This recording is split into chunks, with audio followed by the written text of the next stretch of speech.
Selamat pagi semua, selamat hari Minggu. Selamat berjumpa dalam sekolah minggu online Gemit Agape Kupang.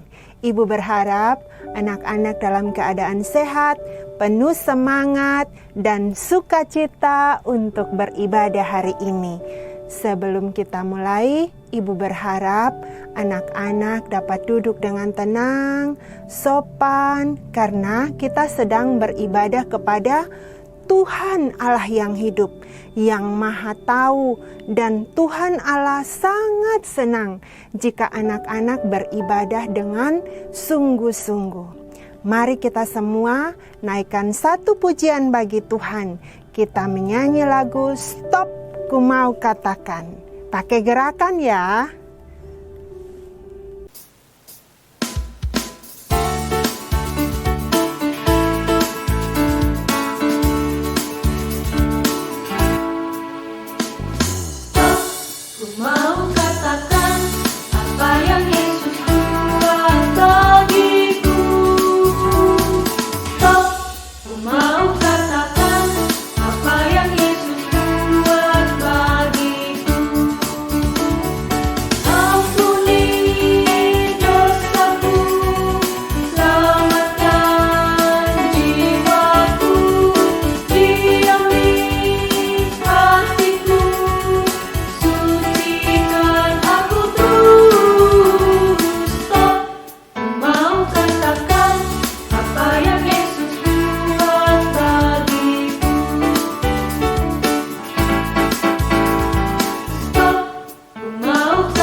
Mari kita berdoa untuk kita mendengar firman Tuhan. Kita berdoa. Terima kasih Tuhan Yesus, karena Tuhan yang sudah menyelamatkan kami semua. Tuhan yang memberikan kami semua kehidupan yang baik. Sehingga pagi hari ini kami boleh bersama-sama dengan anak-anak beribadah, memuji Tuhan, dan mendengarkan firman-Mu. Tuhan hadirlah di hati kami masing-masing, menolong dan menyertai kami, supaya kami beribadah dengan sukacita. Dan firman Tuhan disampaikan boleh menjadi berkat bagi anak-anak semua yang ada di rumah. Terima kasih Tuhan Yesus, di dalam nama-Mu kami berdoa. Amin. Nah, anak-anak semua, firman Tuhan hari ini terdapat dalam Injil Lukas pasal yang ketiga, ayat 1 sampai ayat yang ke-23. Sekali lagi ya, Lukas pasal 3 ayat 1 sampai ayat 23. Nah, di dalam firman Tuhan ini diceritakan bahwa Yohanes Pembaptis, anak dari Bapak Sakaria dan Ibu Elisabet. Bapak Sakaria dan Ibu Elisabet. Nah, Yohanes Pembaptis ini tinggal di padang gurun anak-anak. Padang gurun itu enak atau tidak? Padang gurun itu panas.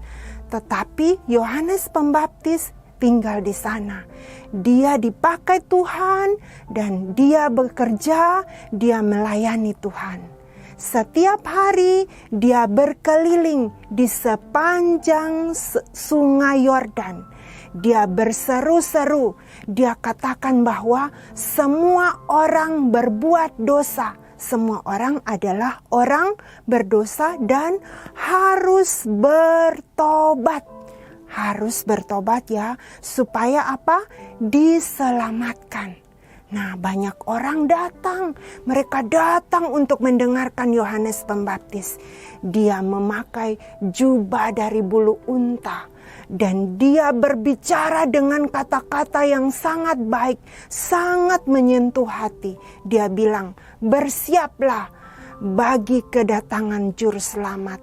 Bertobat dan beri diri dibaptis. Dia bilang siap-siap untuk kedatangan siapa? Juru Selamat. Dan bertobatlah, beri dirimu dibaptis.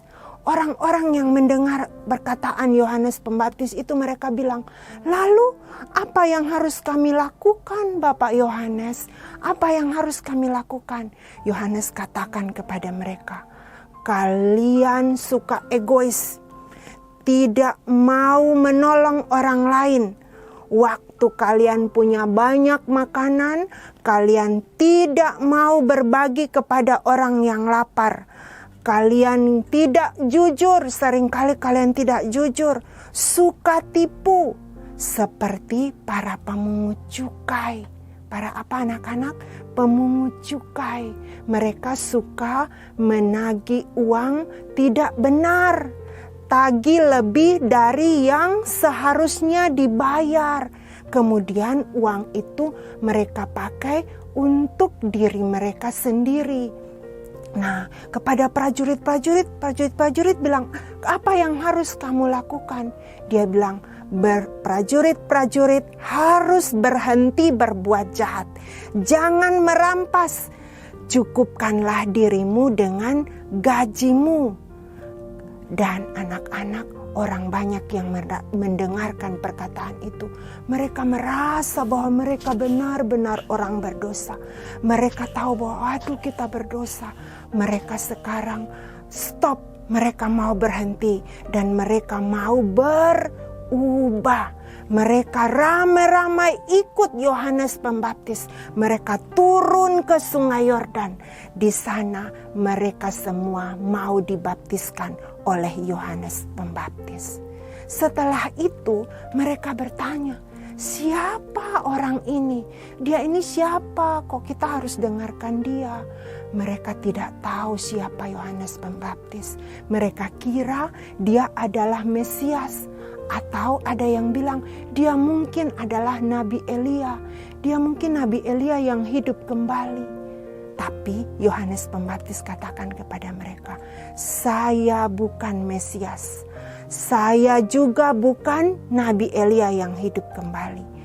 Tetapi saya diutus Tuhan untuk mempersiapkan jalan bagi kedatangan siapa? Juru Selamat.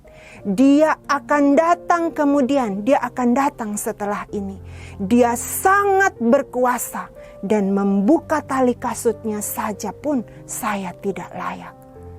Nah, anak-anak sekalian, esok harinya ternyata Yesus pun datang dan dibaptiskan oleh Yohanes Pembaptis. Yohanes katakan, lihatlah Anak Domba Allah yang menghapus dosa dunia. Lihatlah Anak Domba Allah yang menghapus dosa dunia. Orang banyak apa? Terkejut. Mereka akhirnya sadar anak-anak bahwa Yesus adalah Juru Selamat yang dijanjikan. Dia juga adalah Raja yang memerintah seluruh bumi. Nah anak-anak, Allah memberi kita semua, anak-anak juga ibu guru dan semua orang untuk kekuatan untuk bertobat. Allah memberi kita kekuatan untuk apa? Bertobat, berubah dari dosa-dosa kita. Bertobat itu apa anak-anak?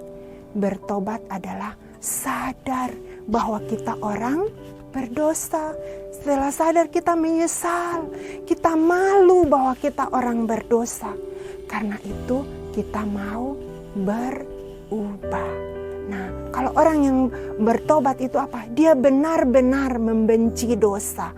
Dia benar-benar sadar bahwa dia tukang tipu, seringkali tipu, omong kosong, tukang melawan, maki, ada yang pencuri, ada yang sering apa?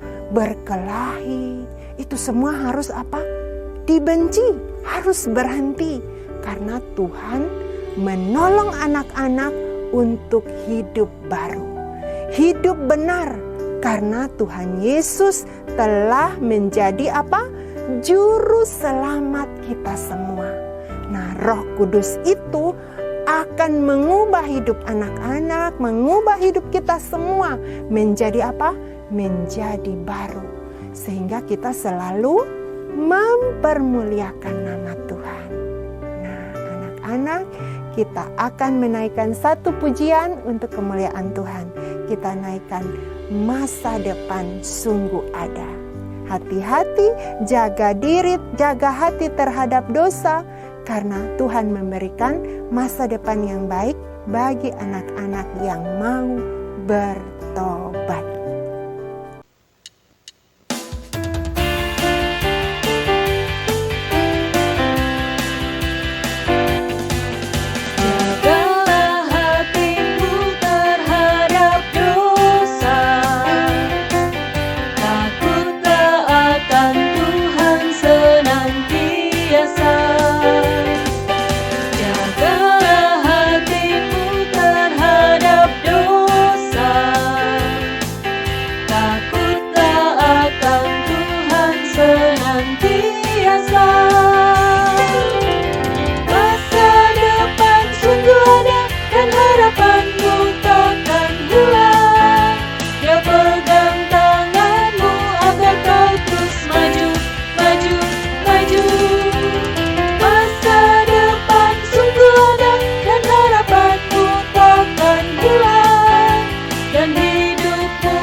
Ayat hafalan kita hari ini terdapat dalam Injil Lukas pasal yang kelima ayat 32. Lukas pasal 5 ayat 32. Bunyinya, "Aku datang bukan untuk memanggil orang benar, tetapi orang berdosa supaya mereka bertobat." Nah, anak-anak harus hafal ya. Ingat, harus hafal di rumah masing-masing. Kita ulangi sekali lagi ya. Lukas pasal 5 ayat 32. "Aku datang bukan untuk memanggil orang benar, tetapi orang berdosa supaya mereka bertobat." Nah, anak-anak harus ulangi ayat hafalan ini sendiri di rumah. Hafalkan di depan mama, hafalkan di depan papa.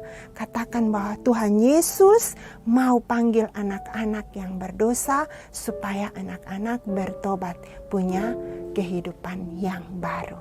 Nah, aktivitas kita minggu ini adalah untuk kelas kecil, dibantu mama papa ya, atau orang tua, kakak adik untuk mewarnai lembaran yang ada. Sedangkan kelas besar, warnai gambarnya dan jawab pertanyaan yang tersedia. Lembaran aktivitasnya anak-anak bisa dapatkan di gereja. Di depan pintu gereja sudah disediakan. Ingat, setelah kerja, anak-anak foto hasil kerjanya dan kirim ke guru masing-masing. Nanti akan ditayangkan, yang minggu depan akan ditayangkan hasil karya dari anak-anak. Tuhan Yesus memberkati anak-anak semua yang kerja dengan sukacita. Mari kita akhiri sekolah minggu kita hari ini, kita berdoa. Mari kita berdoa. Terima kasih Tuhan Yesus, kami boleh bertemu dengan anak-anak di rumah masing-masing untuk beribadah, memuji, membesarkan nama-Mu. Tuhan Yesus menolong kami untuk hidup baru. Kami sungguh-sungguh menyesali dosa-dosa kami dan kami mau bertobat sungguh-sungguh untuk hidup berkenan kepada Tuhan. Setiap anak-anak yang sadar akan dosa-dosanya, Tuhan jamah dan berkati kehidupannya agar dia sungguh hidup berkenan kepadamu. Terima kasih Tuhan Yesus untuk kasih dan pengampunan-Mu yang besar di dalam kehidupan kami. Di dalam nama Tuhan Yesus kami berdoa. Amin. Nah anak-anak, sampai jumpa.